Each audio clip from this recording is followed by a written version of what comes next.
Hi, I'm Shauna Lampi-Legaree, and I am in Centennial Park in Sydney, Australia. It is just beautiful, and it's the first place I came to photograph birds, and the first bird I photographed was a kookaburra. We have been traveling around Australia, and I have been taking a ton of bird reference images. Well over 70 different birds have been photographed so far. It's been very exciting. In this video, I had to get prepared to do a really large painting, a 76 by 102 centimeters or 30 by 40 inches cross fox. And a cross fox is a fox that is a genetic variant of a red fox. So join me as I get prepared to do the color study. Take a moment to subscribe and like the video. I'm going to grab my paint tools and let's get going. Welcome to the VIXEN Color Study, Attempt 1. When I'm doing a color study, it's kind of like doing a scientific experiment that in the end is going to save me a lot of time and a lot of heartache and a lot of effort when I have to fix things on my final piece. So I have a hypothesis of what colors will work. I mix them up.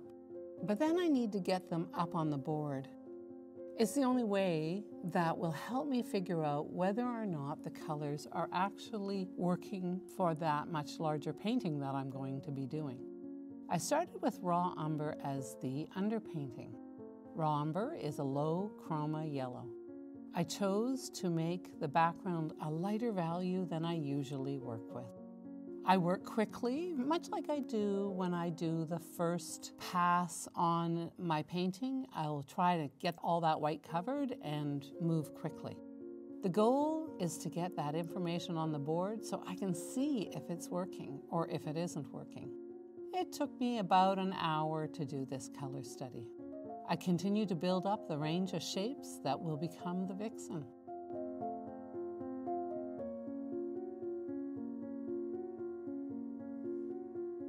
Here I'm working on the rocks.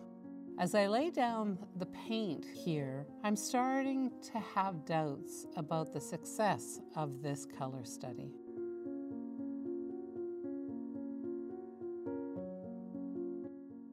You can see I've lightened up the snow.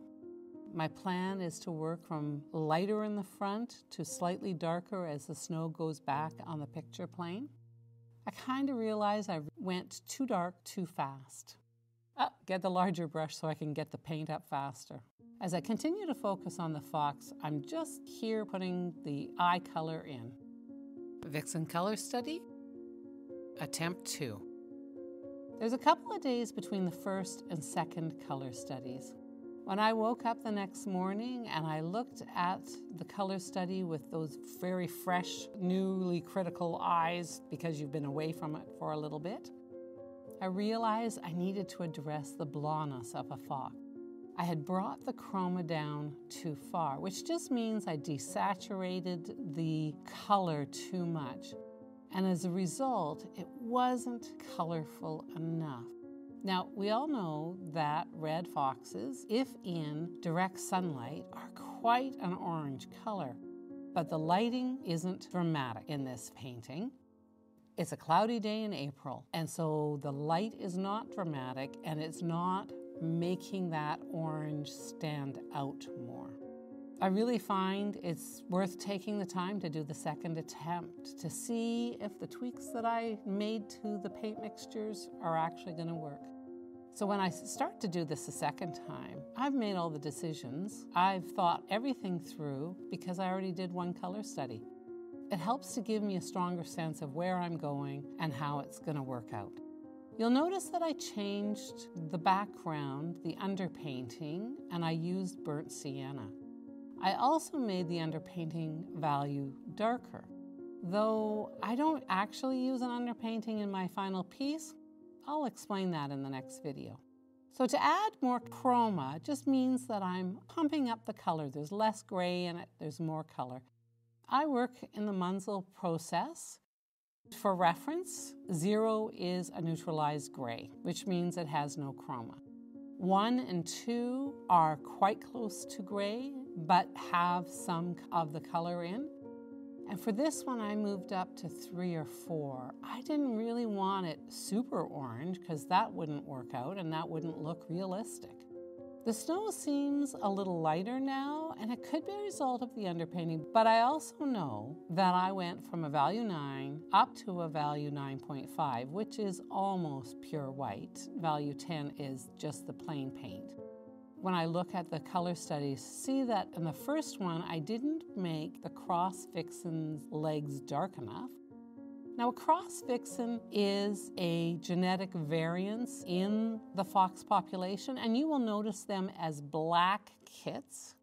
You will notice that. She's got darkness around her eyes that's really dramatic. She's got dark shapes around the side of her, and yet still has the orangey fur of a red fox.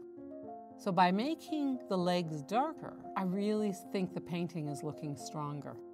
I continue to build up slowly. I'm fine-tuning the shapes. The out-of-focus branches that I'm sort of just throwing in here quickly really held me back to starting the larger painting.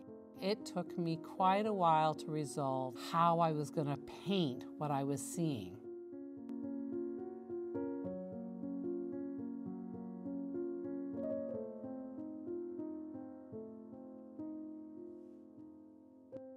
And here we are. It's done.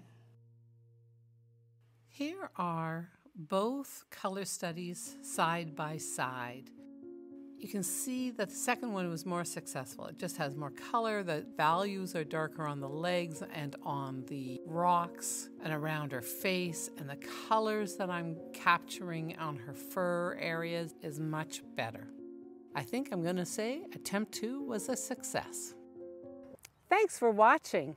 It's interesting to do these color studies. It really makes such a huge difference to the success of my larger painting. And the next video will be that larger painting. We'll see you in the next art video.